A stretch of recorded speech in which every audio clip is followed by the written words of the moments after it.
Guess how many petrol stations opposition leader Peter Dutton has been to in the past 5 days? At this point, you might be thinking the Libs are campaigning on a platform of just 2 issues. Albo bad, cheap petrol good. You can't blame them though. This is what happens when you backflip on working from home and backtrack on sacking 41,000 public servants. And don't even get me started on the policy that shall not be named. Drive around the suburbs and it's hard to miss the Liberal signage spruiking the 25-cent fuel subsidy. But on day 11 of the campaign trail, even Peter Dutton's own party is worried about his performance. So no wonder he's holding on to that petrol Bowser for dear life. But here's the crazy thing. In a cost of living crisis, keeping your message to something as simple as cheaper fuel just might work. Opposition leader Peter Dutton has today seized on the continuing fallout from Donald Trump's tariffs to attack the Labor government on its management of the economy. The Prime Minister, of course, is completely out of his depth when it comes to economics and how to manage the economy, and he's demonstrated that in subsequent budgets. Political reporter Caitlin Rintoul has been on the campaign trail with Peter Dutton today.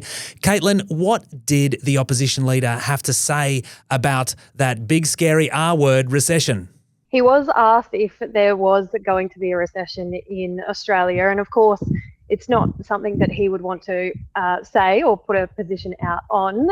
What he said was that Jim Chalmers, the Treasurer, had been indicating that there might be a recession because he's saying that the interest rates, there could be a 50-point reduction next month. He did also say that it's likely there would be one in the US, but he really seized on this to talk about coalition being better economic managers. He spoke about the last 3 years under Labor with groceries increasing, gas going up.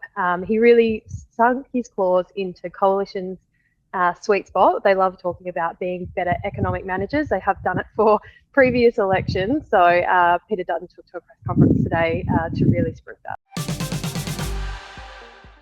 Anthony Albanese copped a spray at his press conference in inner Sydney this morning. Your government has approved 33 new coal and gas projects. You are condemning young people like me to a lifetime of climate disasters. Of course, we have torment. Look, I respect the hustle, but in a 2-party system, it's certainly interesting that you'd have a crack at Labor as opposed to the party that once did this.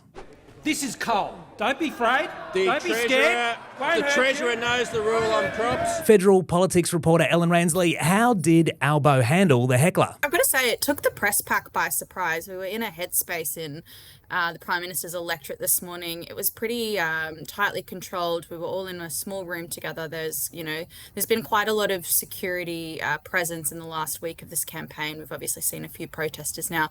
So it really caught us by surprise when this protester came charging into the room. I think if you look at the vision of the Prime Minister, it took him by surprise. But obviously the media pack were quick to kind of turn the cameras onto this protester. And after she had been escorted out, Anthony Albanese kind of said to us, you're just encouraging her. You got to let security do their job. And didn't really, it was the end of the press conference. There were no further questions to him. I think, this isn't the first time we've seen a rising tide protester kind of storm a press conference. We've seen it happen with Peter Dutton as well. So I think it probably won't be the last time, unfortunately, for security. We spoke to this protester outside afterwards, and she just kind of reiterated the point that she found it hypocritical for the Prime Minister to be up talking about mental health. He made a $1 billion announcement today, but at the same time, he's been approving coal and gas projects.